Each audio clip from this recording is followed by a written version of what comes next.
7 বছরের ছোট্ট সায়ান খুব মিষ্টি আর দয়ালু ছেলে। আজ তার জীবনের প্রথম রোজা।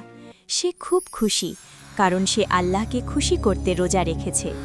সারা দিন কিছু না খেয়ে বিকেলের দিকে তার খুব তৃষ্ণা পেল, পেটটাও চোঁ-চোঁ করছিল। রান্নাঘর থেকে শরবত আর জিলাপির মিষ্টি গন্ধ আসছিল।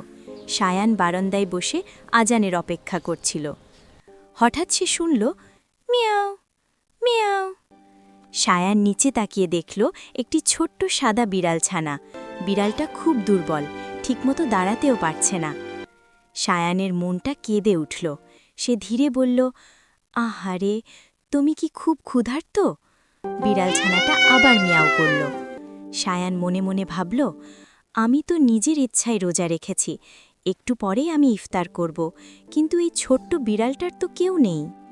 ঠিক তখন মসজিদ থেকে ভেসে এলো আজানের সুর, আল্লাহু আকবার।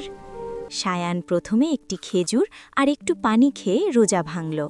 তারপর দৌড়ে রান্নাঘর থেকে এক বাটি দুধ নিয়ে এলো। সে বিড়াল ছানার সামনে বাটি রাখল। এই নাও, খাও। বিড়াল ছানাটা আনন্দে লেজ নেড়ে দুধ খেতে লাগল। খাওয়া শেষে সে সায়ানের পায়ে দা ঘষল।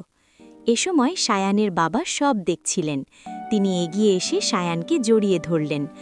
মাশাআল্লাহ বাবা, তুমি আজ শুধু রোজা রাখোনি, তুমি দয়ার আসল শিক্ষা শিখেছ। সায়ানের মুখে বড় হাসি ফুটে উঠল। তার মনটা খুব শান্ত আর খুশিতে ভরে গেল। সেদিন রাতের আকাশে চাঁদটা যেন আরও উজ্জ্বল লাগছিল। নৈতিক শিক্ষা। রমজান আমাদের শেখায়, ক্ষুধার্ত মানুষ বা প্রাণী যেই হোক, সবার প্রতি দয়া দেখানোই সবচেয়ে বড় ভালো কাজ।